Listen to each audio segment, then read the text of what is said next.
Why? Hi guys, welcome to the Pump Room, a queer cocktail channel getting rid of the wankiness in cocktails. Today we're talking about absinthe and the Green Fairy. What the f*** are you dressed as? You told me that come dressed as appropriate. Can I have a nugget? No. Can I have a nugget? No. Just give me a nugget.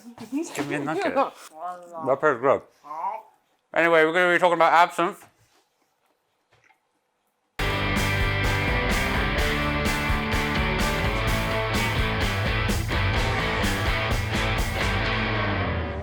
So what is absinthe? We've heard all the myths and the rumors, but to me, it is just a super I was doing quite well and then I f***ed up. Here we go again, almost there. So what is absinthe? We've heard all the myths and the rumors, but to me, it is just a super alcoholic sambuca. Why is that shark mimicking me? Well, it came about in the late 18th century in Switzerland. Loads of people would mistake absinthe for a liqueur. It's not a liqueur, it's a spirit made from several plants, including fennel, aniseed, and the flowers and leaves of a Artemisia absinthe roundworm. Should we do that one more time? Yep. Okay. Well, it came about in Switzerland in the late 18th century. Loads of people mistake absinthe for a liqueur when actually it's a spirit based on green anise, fennel, ground wormwood, and other culinary herbs, such as the ones that I've just said. You just burp as well. Wow. I'm a classy girl. Thank you. Why is our absinthe clear? Our absinthe is clear because not all absinthes have to be green to be an absinthe. You can have clear absinthe, you can even have red ones and blue ones for some reason. But usually it's either clear or it has a tint of green to it. Cool. And it's the only absinthe we have in the bar. Yeah. Yeah, we're not sponsored. Nope. No. Nope. Right, shall we stop it there for a sec? So absinthe was banned, and why is the shark coming out again? It's like working with a child sometimes. All right. No more shot. Well, you get distracted easily. So absinthe was banned. In the United States, it was banned all the way until 2007, but it actually wasn't banned in the UK. What we used to do is in the 1990s, we'd import it from the Czech Republic. It was banned in France all the way until 2011. So Cress, who drank absinthe? You get distracted easily. So the people who are famous for drinking absinthe are Van Gogh, Picasso, Oscar Wilde, George Orwell, and me. And Ernest Hemingway, I believe. But I think he drank everything. Yeah, but mainly me. So are we going to try some absinthe? Yeah? Yep, we're going to do three absinthe cocktails. So we'll start with the classic absinthe cocktail, which is the one where people were quite famous for. So we're going to be using the Hendrick's absinthe. This stuff comes in at 56. Nope, this. So we're going to be using the Hendrick's absinthe. This stuff comes in at 54. We're going to be using the Hendrick's absinthe today. This stuff comes in at 48% ABV. It's new and it's also quite middle of the road. And we rate it. So what we're going to show you is we're going to show you three different ways to use absinthe in cocktails.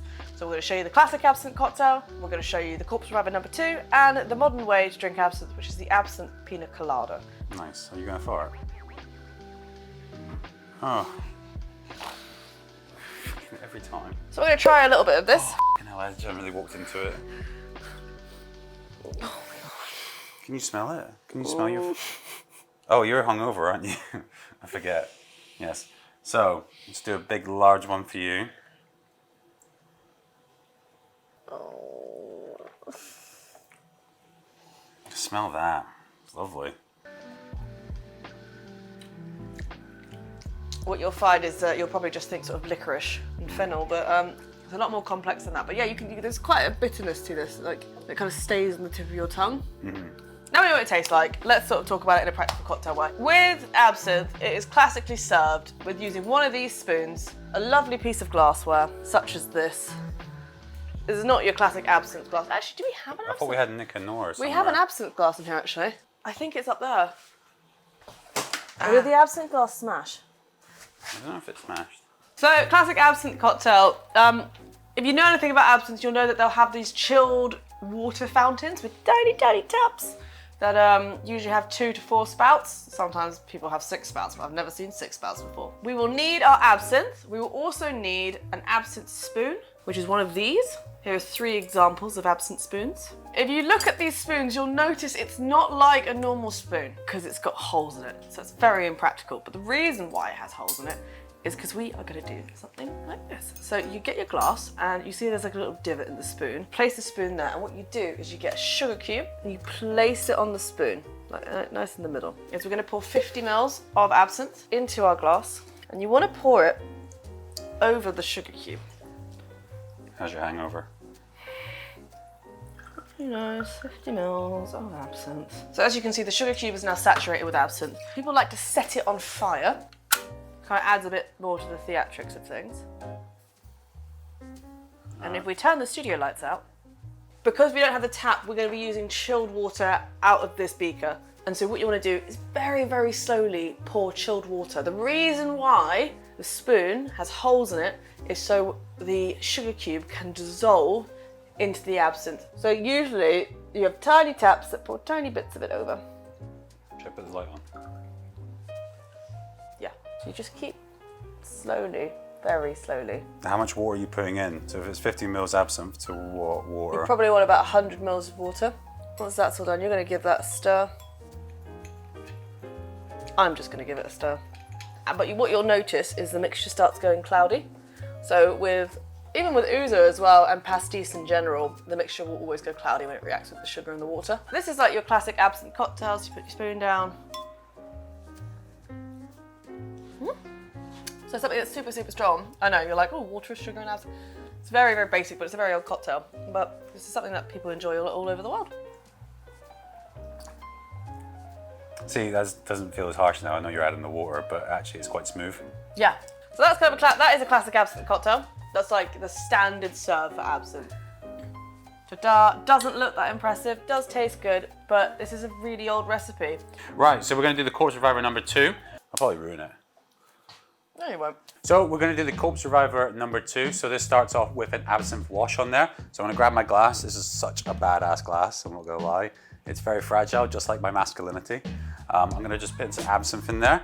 So very carefully, just only a little bit. And I'm actually going to just shake it about. This is kind of cheating, because we're just going to dump it out. So that would just have a nice little finish on there with our cocktail. So we're going to grab our Boston glass, tin. Grab your lemon, we're going to do 20 ml of lemon juice. And a knife. Just squeeze that in there. Cheapest ingredients first, in case you fuck it up. Don't fuck it up. And we're going to use Heppel gin, which is a nice local, it's not a local gin, is it? But it's like Northumberland, that's not local at all to us. But it's a nice gin, I like this gin. So 20 ml gin, 20 ml cocky,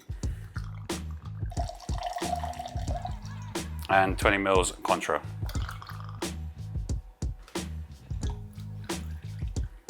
Shake it off like you're at a urinal.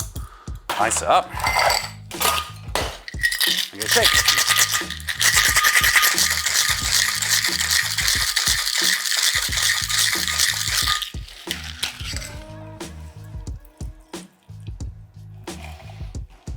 What I'm going to do is I'm going to fine strain into my glass, and then I'm going to pour it into my cocktail glass.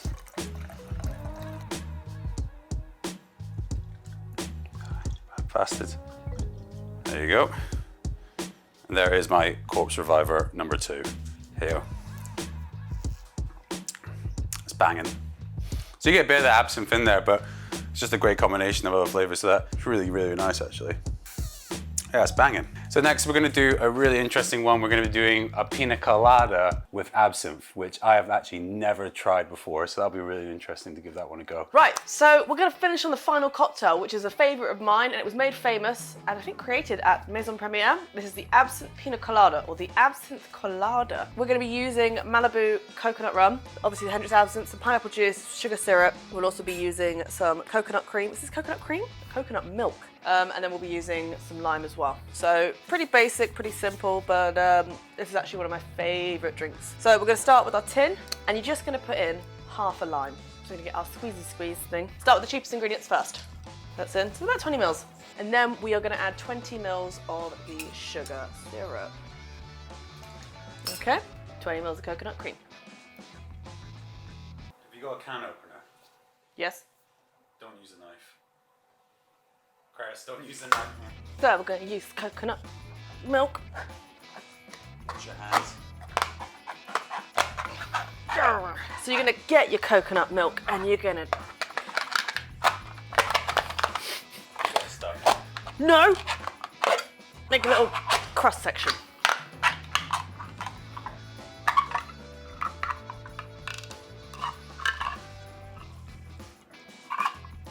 So yeah, we're going to use 20 mils of our coconut milk. A little bit more. Which, anyway, once you have those ingredients in, we're going to use pineapple juice. We're going to use 60 mils of pineapple juice. Nice healthy serving. Actually, you know what? There we go, that's 60 mils of pineapple juice. Now that's in, we're going to go on to our spirits. So we're going to use 20 mils of Malibu. And then we're going to use 30 mils of absinthe. The Absinthe Colada. Okay, cool. So we have all our ingredients in there. So we're going to shake this.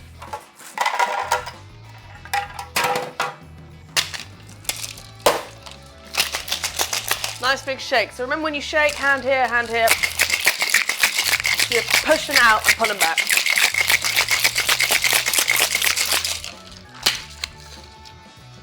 Then for our vessel, we have actually hollowed out a coconut and I've tried to make the bottom flat.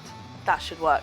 Cool. So if you want to put it in like a cold vessel, you can chill your coconut. You can even use the coconut water that you take out of the coconut. So we're just going to strain this in into our coconut.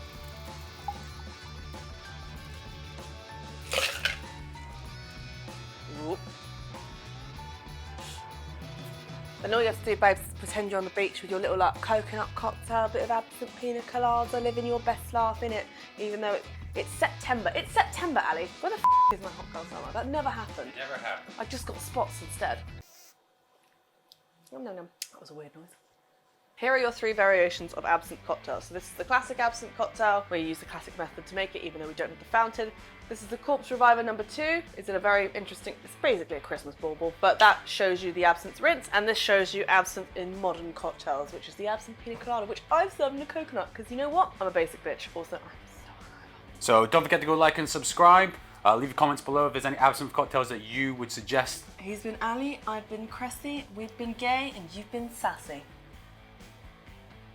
Want chicken nugget?